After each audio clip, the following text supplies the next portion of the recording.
તો સુરતમાં પેટ્રોલ અને ડીઝલના ભાવમાં પ્રતિ લીટર 3 રૂપિયાનો વધારો થતા વાહન ચાલકો પર આર્થિક ભાર વધ્યો છે। શહેરના અલગ અલગ પેટ્રોલ પંપો પર છેલ્લા 3 દિવસથી ભારે ભીડ જોવા મળી રહી છે। ઘણા વાહન ચાલકો અડધી કલાકથી વધુ સમયથી લાઇનોમાં ઊભા રહીને ઈંધણ ભરાવવાની રાહ જોઈ રહ્યા છે।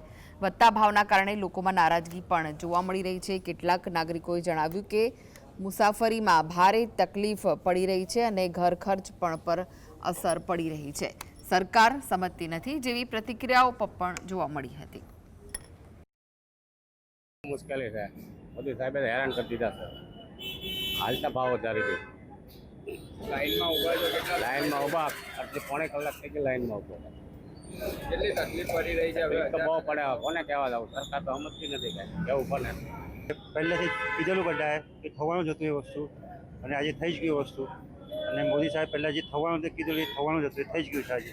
હવે કેટલી બજેટ પર અસર જોવા મળે? કારણ કે પહેલા ઓછો ભાવ હતો, હવે વધી ગયો છે। તો અસર તો બધી જગ્યા પર અસર જોવા મળવાની છે વસ્તુ તો।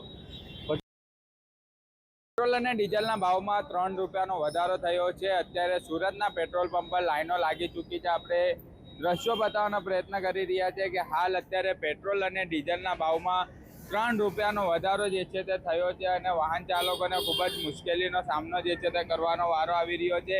જોઈ શકાય છે પેટ્રોલ પંપ પર લાંબી કતારો જે છે તે હાલ જોવા મળી રહી છે।